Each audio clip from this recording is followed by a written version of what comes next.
สบายดีเพื่อนๆจากอาลีฟาร์มน้องมันนี่อาลีฟาร์มกับมาส่งตู้อนุบาลกับตู้ฝักไข่รุ่น176หน่วยเกรดเอเต็มสเปคเลยเจ้าเด้อส่วนนี้ตู้อนุบาลกับเป็นที่นิยมสำหรับลูกค้าหลากหลายเลยเจ้าเด้อเป็นหยังจังว่าจังสั่นเนาะสำหรับตู้อนุบาลเนี่ยมันช่วยได้หลายเจ้าเนาะหนึ่งเรื่องความอุ่นมันก็จะมีระบบควบคุมอุณหภูมิอัตโนมัติให้เจ้าเนาะ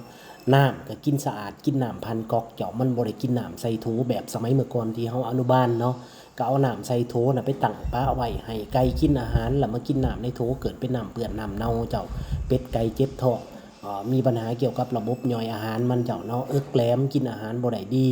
บางเทื่อความร้อนก็เกินบ่สามารถควบคุมได้โดยตรงเจ้าเนาะตู้ฟักไข่ตู้อนุบาลซุมนี้มันจะช่วยตัดปัญหาตัวนั้นไปเจ้าเนาะเฮาบ่ย้อนไฟเบิดมื้อเบิดเว้นอาหารน่ะกินสะอาดอยู่อุ่นๆไก่มันก็แข็งแรงเนาะเจ้าเนาะสำหรับตู้ฟักไข่ที่ทุกท่านเห็นมีหลากหลายเกรดเด้อเพื่อนๆเด้อย้ำแล้วย้ำอีกอาลีฟาร์มเฮ็ดเป็นหมวดหมู่ให้เกรด A เกรด B เกรด C เกรด D มักแบบใดสามารถเลือกได้ตามใจเจ้าเนาะบ่โกงลูกค้าบ่อันนั้นจกตาลูกค้าเฮ็ดให้ลูกค้าสามารถเลือกซื้อสินค้าได้ในราคายุติธรรมเนาะเจ้าเนาะเกรด A เฮาก็ใส่เต็มสุดเกรด B ก็ลดเกรดลงมาเกรด C เฮาก็ลดเครื่องลงมาเจ้าเกรด D เกรด E ก็ลดสเปคตามแต่ละราคาเนาะเจ้าเนาะยุติธรรมสำหรับลูกค้าแน่นอนสำหรับท่านใดอยากได้ก็ติดต่อมาหาเด้อเจ้าเด้อเบิ่งรีวิวเติมในโพสต์เด้อ